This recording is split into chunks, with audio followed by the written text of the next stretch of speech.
Hey friends, welcome back to the shop and Happy New Year. It's amazing what single-digit temperatures and over a foot of snow will do to your project plans. However, today we are up to almost 40 degrees. So it's time to get back to work. Clearly, Harold is back on the lift again. Come on, you gotta be kidding me.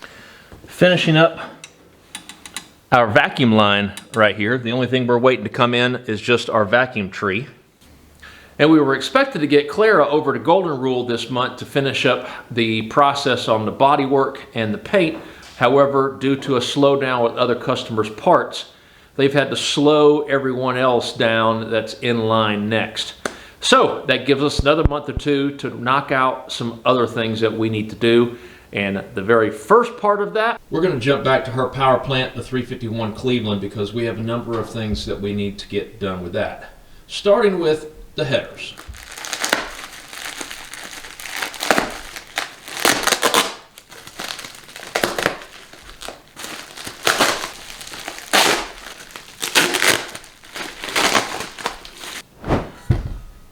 So these are the Sanderson street rod headers.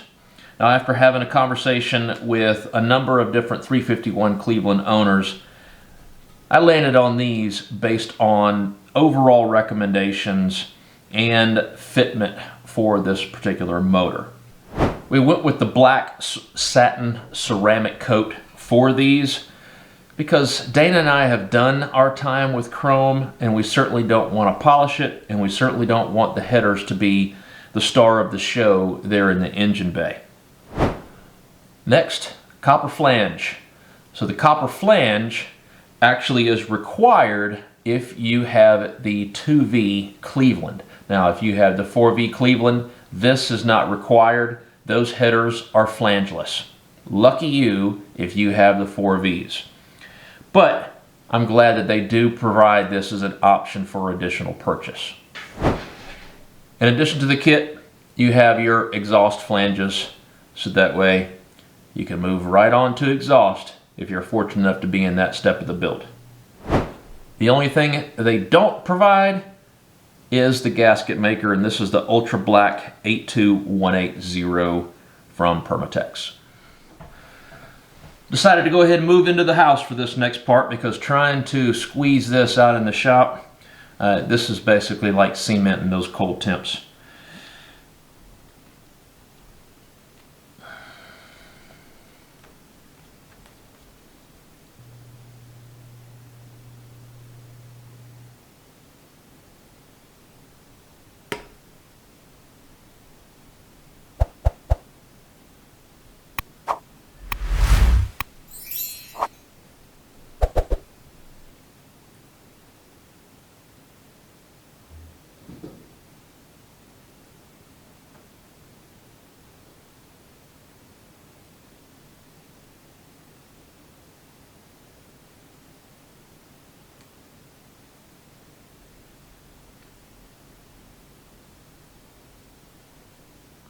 Well, as you can see, I had already done this one. I did it off camera, just trying to conserve time on the video itself. And after it dried, I did not like how it turned out. I looked very closely and I could see where there were little air gaps, and I did not want any exhaust leaks on this. So scraped it off. We're going to go ahead and redo this because it was bothering me way too much.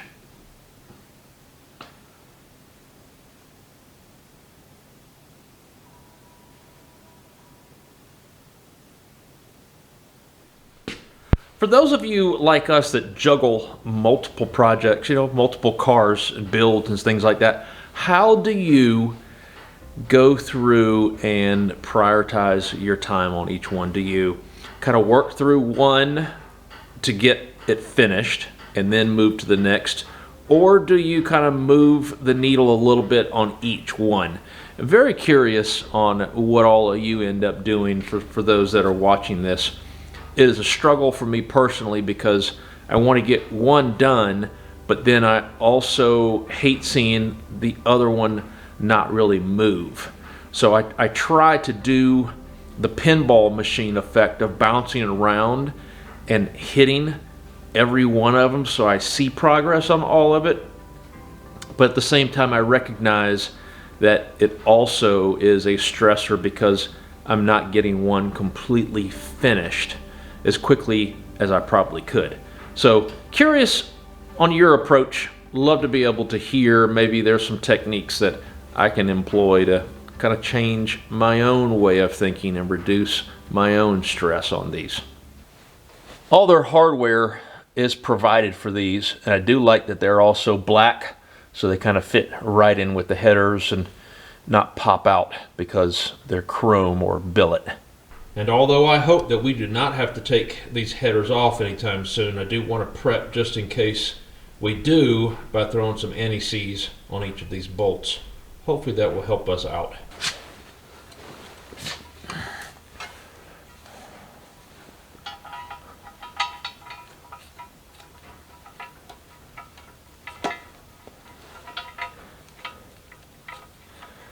Come on, work with me here.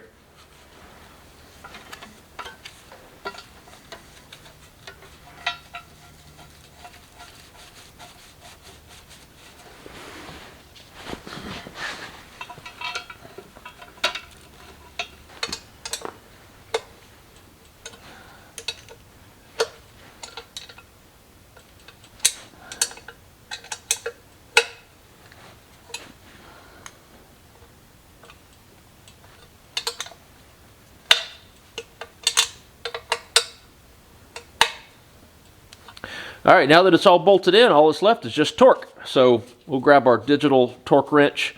We'll take care of this final step. They do suggest anywhere from 15 to 20 foot-pounds. We'll split it right in the middle at 17. And speaking of the middle, the correct process for torquing it down, based on their instructions, is torquing it from the middle and then working your way out. So we'll go ahead and take care of that piece and then check this one off.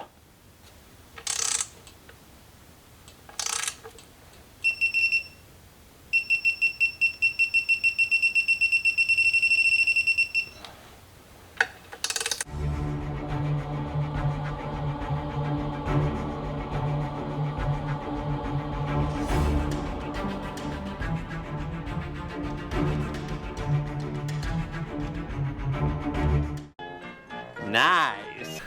All right, that's one more done and checked off the list as we move towards the finish line. Next step for Clara is to get her back on the lift so we can go ahead and install all the steering components, get some tires on the wheels so she can move around the shop a little bit easier, and then we'll jump back to Harold, unless you guys give us some tips on better management of the chaos. But until then, we certainly appreciate you following along on this journey. And take care, stay safe. We'll see you again soon. Bye.